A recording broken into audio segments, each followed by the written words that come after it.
Os levitas eram descendentes de Levi, um dos 12 filhos de Jacó. O nome Levi se relaciona com o verbo lavar, que significa unir-se. Os levitas eram unidos a Deus.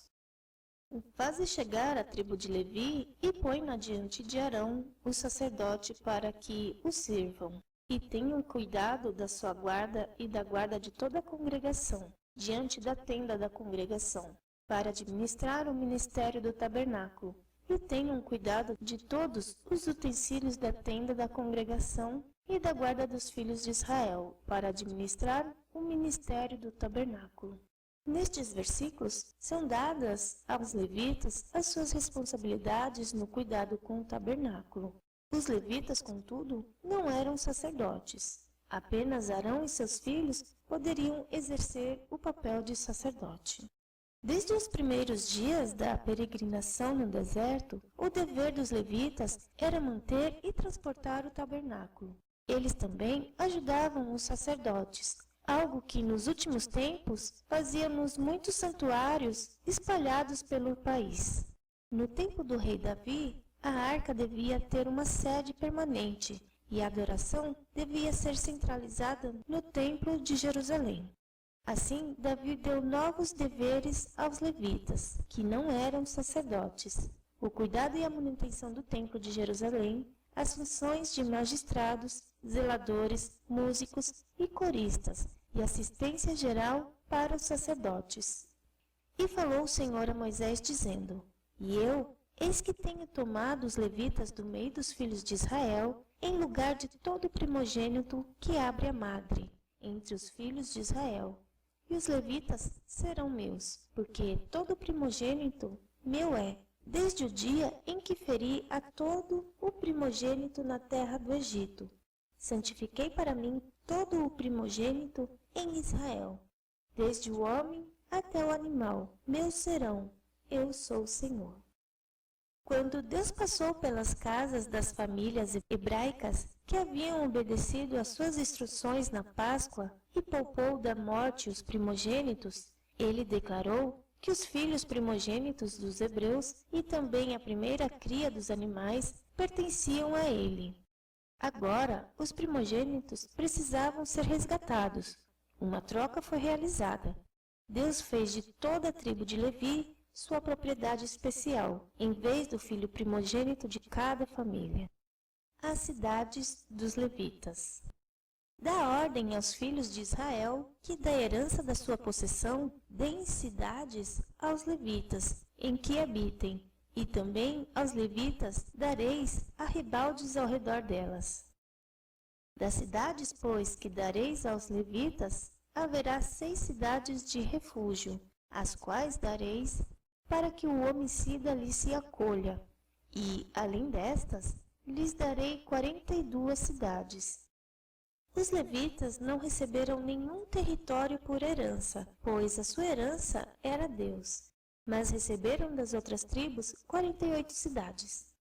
Com isso, os líderes da fé e adoração em Israel foram distribuídos ou espalhados por toda aquela terra.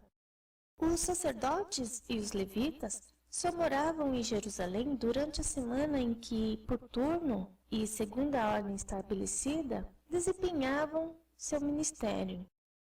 As cidades de refúgio. 6 cidades, que eram 3 a leste e 3 a oeste do Rio Jordão, todas pertencentes aos levitas, foram chamadas de cidades de refúgio. No Antigo Oriente Médio, o costume era que, se uma vida fosse tirada, mesmo que por acidente, esta tinha de ser vingada por um membro da família da vítima.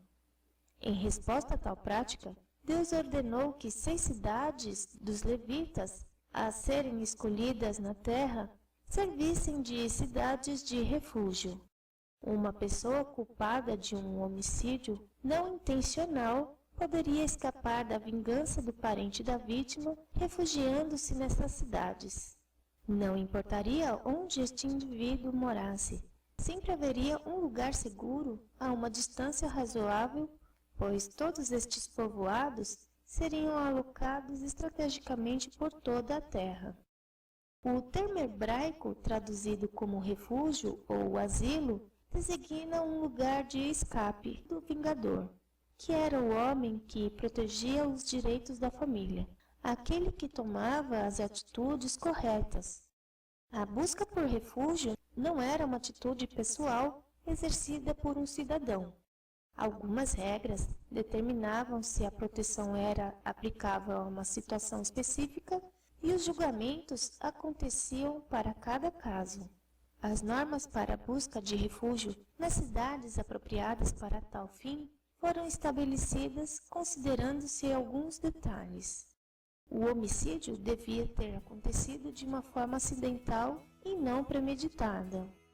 A pessoa tinha de partir imediatamente para a cidade de refúgio e só ficava a salvo do vingador quando estivesse dentro da vila. O indivíduo não estaria em segurança se decidisse sair da cidade de refúgio. A limitação da perseguição do ofensor tinha como base a morte do sumo sacerdote. Quando o sumo sacerdote morria, o vingador não podia mais seguir o assassino para executá-lo. O refugiado estaria livre para voltar para sua casa. A lei do asilo protegia tanto o estrangeiro como também o cidadão. O ofensor não tinha direito de pagar nenhum tipo de resgate, porque se isso acontecesse, uma pessoa pobre ficaria em grande desvantagem. Por meio de todos esses regulamentos específicos, Deus mostrou sua grandiosa preocupação pelo inocente. Ele promoveu um lugar para que o homem culpado pudesse encontrar misericórdia e segurança da brutal prática primitiva de vingar-se das mortes dos familiares. Até o próximo vídeo.